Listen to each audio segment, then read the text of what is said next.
kaya kahit maamoy, yan ang ating pag-uusapan ngayon mga idol. At syempre, kung gusto mong malaman kung ano yung ating kasagutan, maaari na lamang pong tapusin ang ating video. At kung ikaw ay bago pa lamang po sa ating channel, please do me a favor, please to subscribe and click our tiny notification bell so that you'll be updated every time we have a new upload videos. Disclaimer din po, ang video po natin ay para lamang po sa may bukas ang kaisipan at may malawak na pang-unawa. Kung wala po tayo nito, maaari na lamang pong mag-skip at mamili ng mga videos na nararapat po para sa inyo. Okay?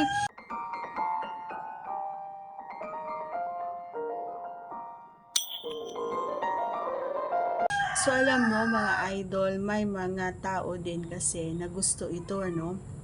At syempre, hindi ako isa doon. Hindi ako favor doon sa ganong sistema, ano, mga idol. Pero may mga nagsasabi din sa akin na may mas like daw nila yung maamoy. Kasi nga, hindi ko alam, parang mas kumbaga, mas nakakatayo kumbaga para sa kanya yung ganong nalalanghap niya. Pero for me, halimbawa na ako at alam ko na ganon yung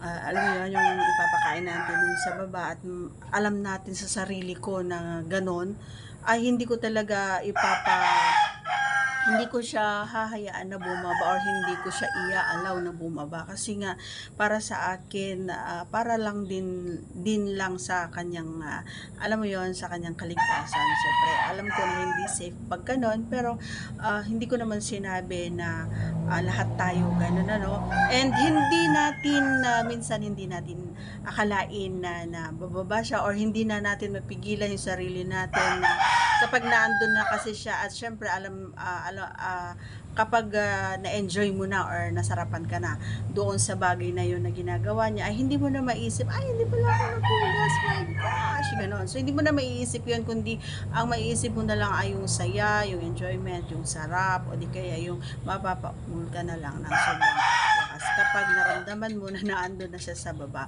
Pero para sa akin, if ever na ipagawa niya sa akin yon, and alam ko sa sarili ko at naamoy ko na kaagad, kahit pagbukas ko pa lang ay naamoy ko na, sorry to say, sasabihin ko talaga na, sinasabihan ko talaga yung kaparehan natin or ipaprangkahin ko talaga na sabihin na maghugas ka muna, ayan, para masarap siya.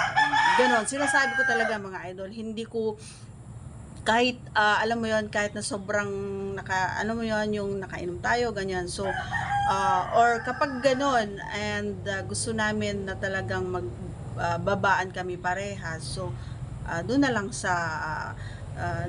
sa place kung saan ay gagawin namin yung ganung bagay. Okay, so kailangan mga idol ay prepared tayo, hindi yung basta-basta na lang na gumagawa tayo ng mga bagay na hindi naman tayo handa. Okay, so that's all for today's video mga idol. Once again, if you are not yet connected, please do subscribe and click our tiny notification bell so that you'll be updated every time we have a new upload videos. Thanks for watching everyone. See you again on our next vlog. Bye!